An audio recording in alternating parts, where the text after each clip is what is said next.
As scientists, we're certain that climate change is occurring, but the challenge is now to understand by what degree the climate is changing and what effect that is going to have on the Earth around us. And we use a technique called remote sensing. Remote sensing allows us to take a measurement without being directly in contact with the thing that we want to measure. Every day that we open our eyes, we use remote sensing to understand whether we're looking at a leaf or a tree. So we can look at differences of the colour of light because our eyes are fantastic at being able to measure in the visible radiation. That's looking at the reds, greens and blues. But our eyes aren't sensitive to all of the wavelengths of light around us. We're being bombarded by wavelengths outside of our perception into the infrared. We can feel that in the sense of temperature, so you can put your hand close to a fire and you can feel the heat coming off. The temperature is coming from light and essentially just photons in a different wavelength. In the same way, we can look at light outside of our wavelengths into the ultraviolet.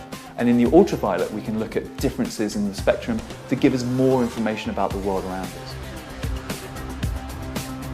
So now we're in the clean room, and this is where we prepare all our satellites before we send them into space. The purpose of dressing up like this is to prevent any dust, any hair from shedding and going onto our delicate optics. And we need to make sure that when they're operating in space, they're operating to their maximum efficiency. Any dust, any particulates that could get onto the optics could potentially ruin the measurements of these very expensive satellites. So the purpose of this clean room is an optics laboratory. It's to be able to test the satellites, the optical capabilities of the satellites before we send them into space. So what we do is we need to have a very dark room. We have all the walls painted black. But we also need to be able to remove all the light completely from this area. We can now test our satellite instruments to various inputs, various types of light sources. In the pitch black, we can see that visible objects can't be seen. However, in the infrared, light behaves differently than it does in the visible. In the visible, everything around us is dark, but in the infrared, everything acts as a light source.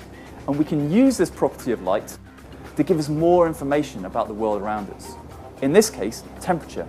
And we can use these same techniques from satellites to understand the world around us, to measure the temperature of the globe as the satellite flies overhead.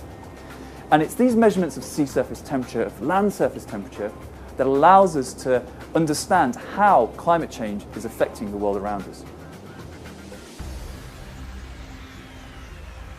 So what you can see here are satellite images of Earth taken at different wavelengths.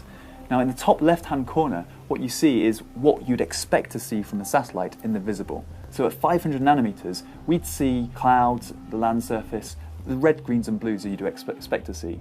Now if we move into the infrared, we're looking at infrared radiation starting to emit from the Earth's surface. So that's why you can start to see the Sahara.